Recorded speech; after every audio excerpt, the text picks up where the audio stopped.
there are a lot of things coming up from the shadow of our nation right now that were they've not really been veiled in a lot of ways. I think they've been veiled to people with white privilege.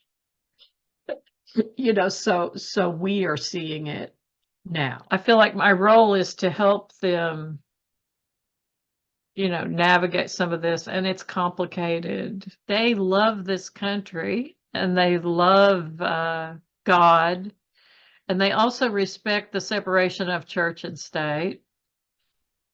But we have to talk about this. It's the issue. One of the things I want us to do as church is to view a couple of the great documentaries that have made. One is William Barber's Bad Faith. And these things are upsetting for me to watch because it triggers all my stuff from growing up. I have to take it in small doses, but God and Country is the other documentary. Jamar Tisby's podcast is also really good. White Nation Under God. Andrew Whitehead has also done incredible work. There are resources out there. And actually, one of my pastoral colleagues, Reverend Rebecca Littlejohn, pastor of the Disciples of Christ traditions, created a wonderful resource for dealing with white Christian nationalism for ministers and churches. And, it's easy for me to bash evangelicals because that's where my wounding is. But the mainline church has been complicit in this as well. And we really have to look at Christian nationalism and its sister Christian Zionism, which is, another issue.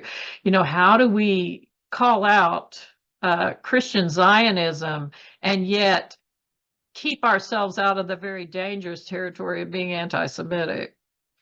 So it's complicated. It's a journey. There's a saying, it's attributed to Sinclair Lewis. I don't think Sinclair Lewis said it, but that fascism will come wrapped in a flag and carrying a cross, and I think we're seeing that. It's horrifying and not terribly surprising to me as a historian, because we've always had this kind of thing in our water as the United States, as the colonies. If you look at posters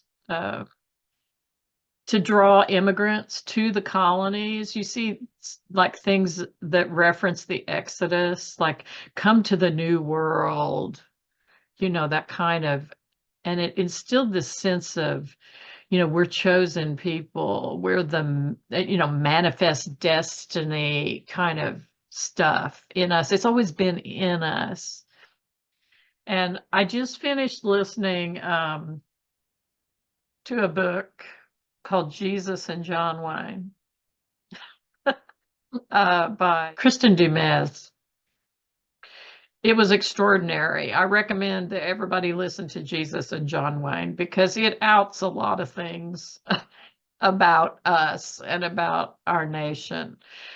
Jim Wallace's new book, The False White God, that, people are writing about this a lot, and maybe this is the most important thing that we're going to talk about. I can't in this country tell my people who to vote for. I won't do that. I won't espouse candidates in sermons or, but I will tell them about the values of Jesus. And then I want them to take that to the ballot box with them. And for God's sake, we all have to vote. I want them to take that to the ballot box with them, rooted in that vine of Christ. And to really ask, what would Jesus do? And then your decision will be clear.